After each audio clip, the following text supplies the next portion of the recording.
So much. I would only wish to retaliate and of course support the statement as given by the leader of majority. And I would want to ask this question, especially to the people of Mount Kenya. When we were electing the president, we used to see a president who would walk, who would eat maize with us, who was accessible. When did this change? So that now we can have a debate on who is close to the president and who will be taking our issues to the president. Specifically to our members of parliament, I would wish to ask this simple question. Are they saying they are unable to access the president? Are they admitting that? So that now we can have a contest of who is this person we shall be sending to the president. I would urge the president to come out clean and come and remind us as to whether we still need somebody to reach him. Because for us, we think our members of parliament should be able to meet and advance our development agenda to the president directly. The question on the Mount Kenya leadership, on who is senior to the other, for me, it is neither here nor there. By the time we went to election, there was clarity on who is the Deputy President of the Republic of Kenya. And in this case, it was Gachagua. We want to retaliate our support to the Deputy President, and that it is not a question of who should be. It is just confirming that we have a leader in one, Gachagua. And lastly, because there is even this talk about Juhot impeachment of who and who, we voted the president and the deputy president on one ballot. If somebody thinks of an impeachment, he should similarly think in the same direction. Because these two people share in the leadership aspect, the president and the deputy president. The mountain is united. We are not going to be coerced. And we have seen this it is not news. We have seen it in the past.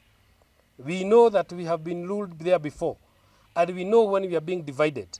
And I would want to, with humility, speak to our leaders, especially the members of parliament from the Mount Kenya region, and tell them this. There comes a time when you leave your individual interests for the greater good of a region. We are not being tribal, but we are saying we have specific problems that have specific needs, which we need to coerce as a legion. The moment you agree to be used to divide us, our own leaders and our members of parliament, we will revisit. And we want to tell you we are at the grassroots level. We know what the people are saying. We have discussed with our people, and our people are clear in their mind that they want the unity of the legion behind one specific individual, Rigathi Gachagua. And to our brother, Kindiki Kithure, I want to remind him that there is always the rule of politics, which is divide people, because when you divide them, you are able to rule them. I only want to urge him that he must not agree to be used to divide the legion. Thank you so much. Sisi tumesimama hapa kama MCAs wa eneo la Nyandarua na tunahuzunika sana kusikia tulisemekana tulikuwa tumeenda Murang'a. Hakuna MCA hata mmoja kati ya wale 41 MCAs tuko nao Nyandarua waliweza kufika pale. Na tunataka kusema ukinaga ubaga. Sisi tuko nyuma ya yule Deputy President tulichagua Rigathi wa Gachagua, na kusema ya kwamba tunafuata Kindiki. Kindiki kwanza apigane na pombe. Pombe imerudi na askari wanachukua pesa kiholela holela. Kwanza manage hawa askari ndio nchi iweze kuendelea. Achane na mambo ya kusema anataka kukua Deputy President. Kama anahitaji 2027 iko asimame Deputy President na washikane na mwenye watashikana na yeye, aone kama ataweza kupata hiyo nafasi. Ile kitu tutaambia rais ni kwamba tunataka maendeleo na acha kudanganywa na Faith Wairimu Getao, Kimani Ichung'wa, Mwangi Kionjori. Hawa ni watu wamekataliwa na raia. Watu wanauliza uchaguzi itafika lini, wapelekwe nyumbani. Asanteni sana. This is the press statement on the political declarations made in relation to the Mount Kenya representation in the government. The great people of Kenya, Mount Kenya populace, the great people of Nyandarua, ladies and gentlemen, and the people of the press, our attention has been drawn to the two declarations made in Nyahururu and Murang'a. In particular, I wish to point out the declaration made yesterday on 18th September 2024 in Murang'a. As the majority leader of the Nyandarua County Assembly, I have received many calls across the county of Nyandarua and beyond on the happenings and the purpose of the meeting held in Murang'a, purportedly by all Mount Kenya MCAs. On behalf of all MCAs in Nyandarua County, we wish to point out as follows. 1. That the members of County Assembly of Nyandarua, we were not invited to the said meeting, and we were not aware of any such meeting happening yesterday, and as such did not attend nor participate in the said meeting.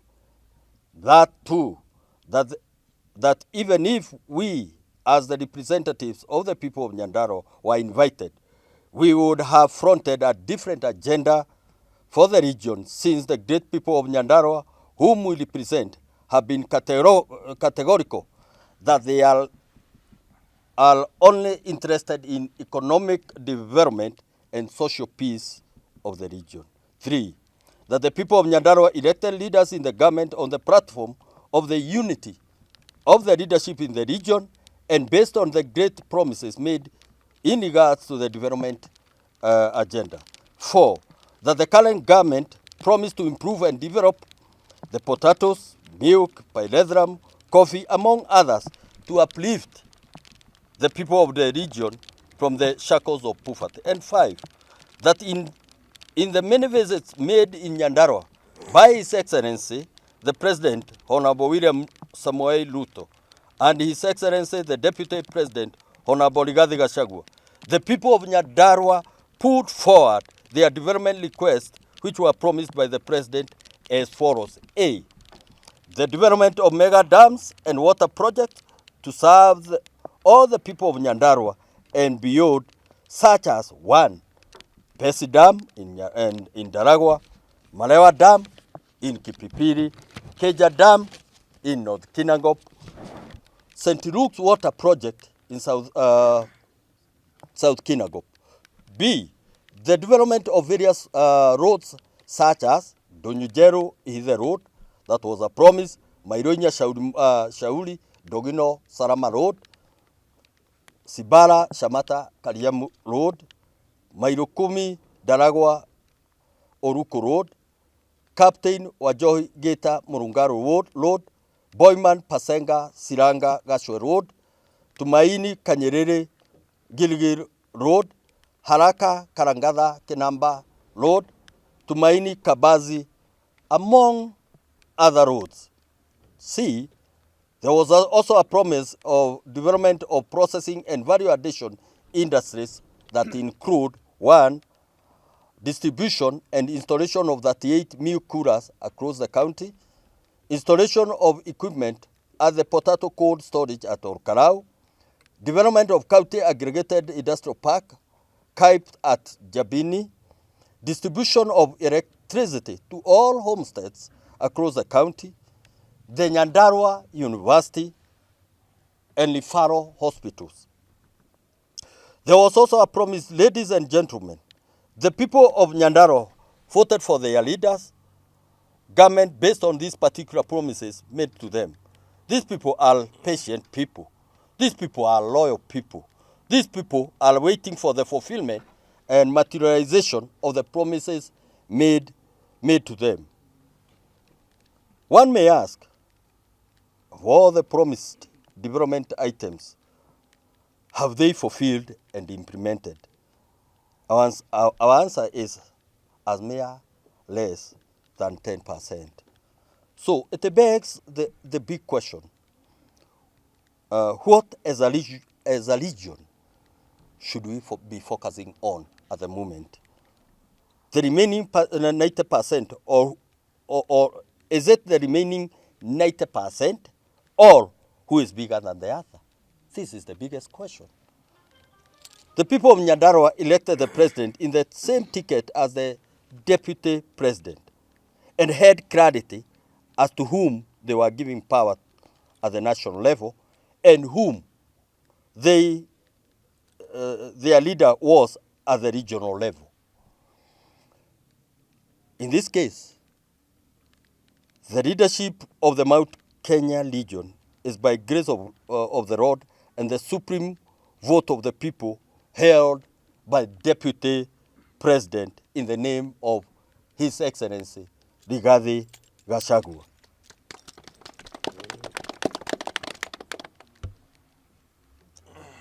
That as the local leaders within Nyandarua, we distance ourselves from the meeting held in Nyahururu, where members of the parliament, led by one Faith Gitau, lied to the public that the county had endorsed one Kidiki Githule, and that the correct position is that Nyandarua leadership, together with all the residents, are firmly behind their single leader, Deputy President, His Excellency Rigathi Gachagua. That we, as the representatives of the people at the grassroots, have risen to the ground, and we urge the MPs, especially the women-led Faith Gitau, to desist from giving false representation of the people's view and encourage them to come out of their luxurious hotels in Nairobi and be contented with their salaries so as not to sell the region for a plate of rice. Yes.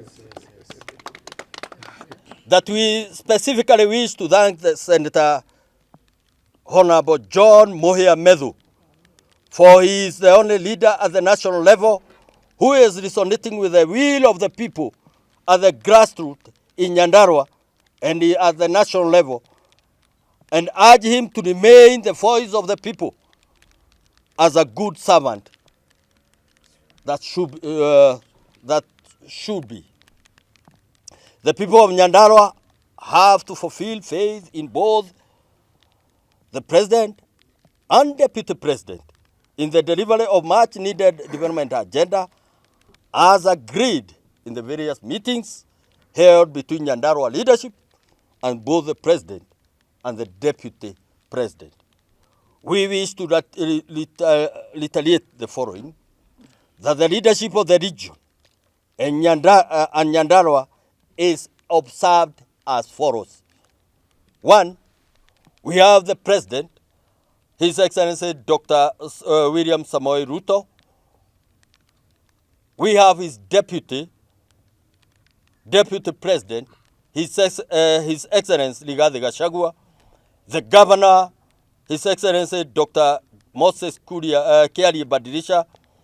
The senator, Honorable John Medhu Mohia, our 5 MPs, and the county women rep, and the 41 MCAs. That as the MCAs of Nyandarua, we would like to condemn in the strongest terms possible the meeting held in Murang'a yesterday, where it was convened as a regional council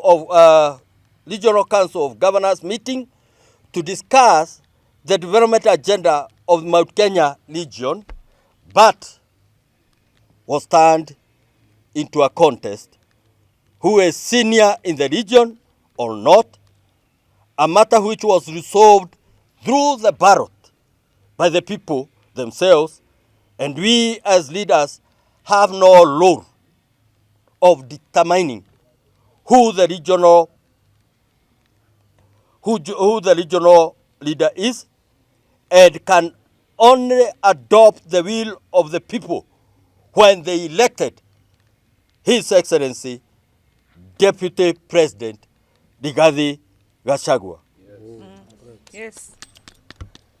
By this statement, we wish to request the President and the Deputy President to revert to the campaign period where we admired their cohesiveness, and shun all the leaders surrounding them who are very much divisive. God bless you all. God bless Nyandarua. God bless Kenya. And I thank you all. Asanteni sana. Mungu awabariki.